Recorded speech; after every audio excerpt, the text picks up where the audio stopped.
And joining us here today is Bartosz Wieliński, Deputy Editor-in-Chief at Gazeta Wyborcza.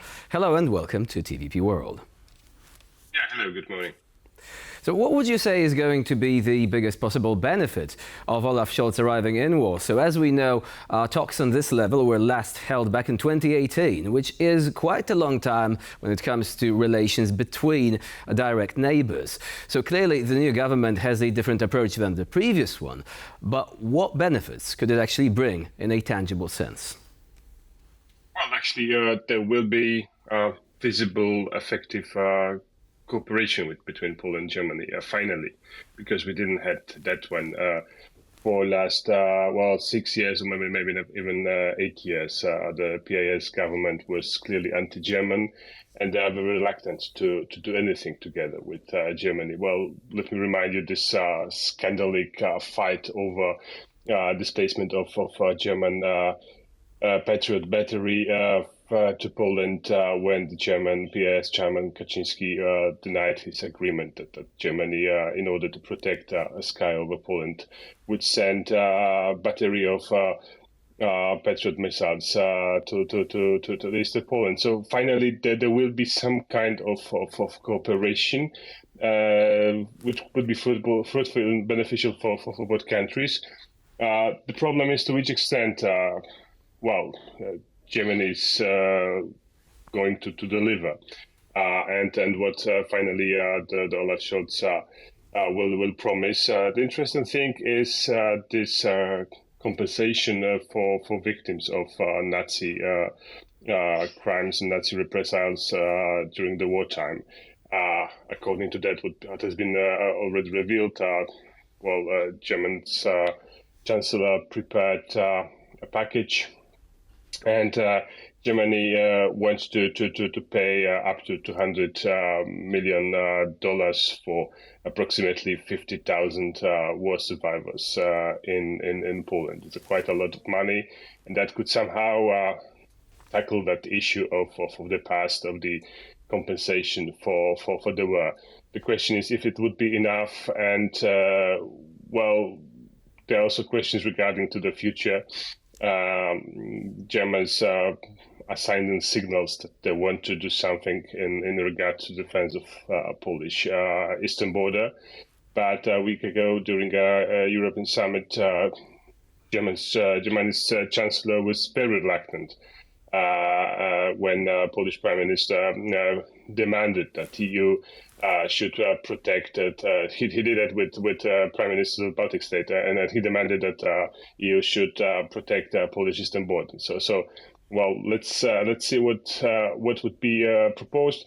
But that what really matters is that in 2014, when Donald Tusk was leaving the post of the Prime Minister of Poland, this relation with Germany was asymmetrical. I mean, Poland was not the partner of the same weight as Germany was, and now it changed.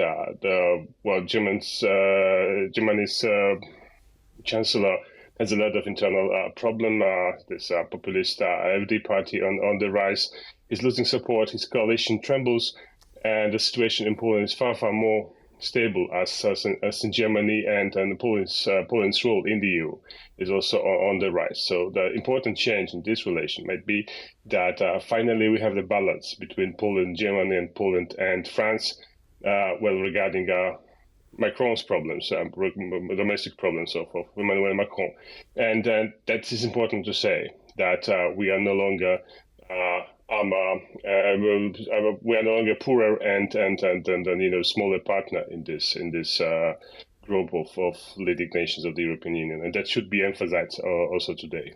I'm really glad that you emphasize this point, that it is now a tectonic shift, if I may say so, when it comes to relations between Germany and Poland. Now also with a change of Polish government, which we see that now Olaf Scholz is perhaps less reluctant. However, we do know that historically speaking, Olaf Scholz is reluctant to make decisions and bring perhaps some tangible decisions to the table. And like you mentioned, what we've seen in last month, really. So having that in mind, How do you think that now the cooperation between Germany and Poland in terms of defense is going to pan out? If we could speculate, what kind of tangible solutions Germany might bring to the table, knowing that the situation at the eastern flank of NATO and eastern flank of the EU is also something that Germany will suffer from later on, because, for instance, the hybrid warfare and the migrants that are coming will not stay in Poland, they will move further west to Germany.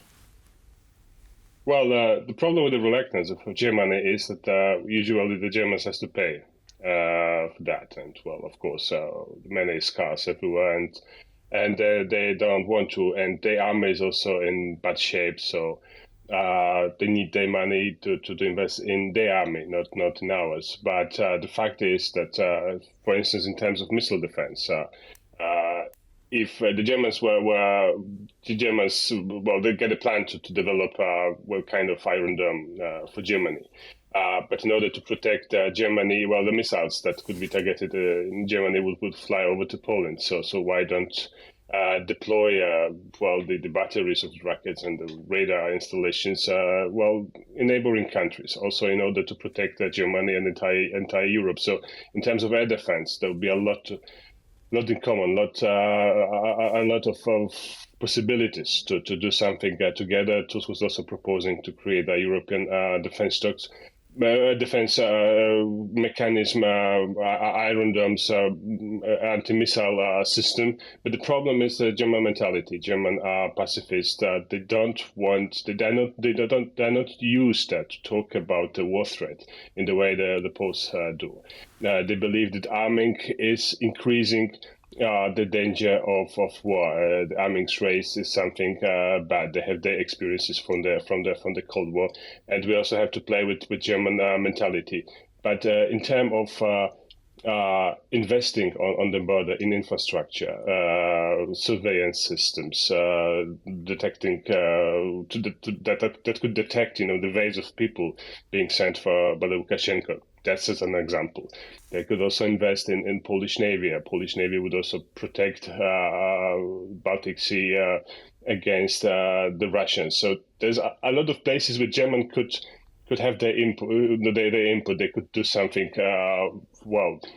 for increasing of Polish defense, but by the increasing Polish defense capabilities, they also defending their countries, because as Radek Sikorski said, Poland is a big anti-tank mine that protects also Germany against Russia. But the main problem is the mentality. They didn't free themselves of this, harmful pacifism that was influencing the policy towards Russia, towards Ukraine. We see a lot of progress, but I think this is not enough.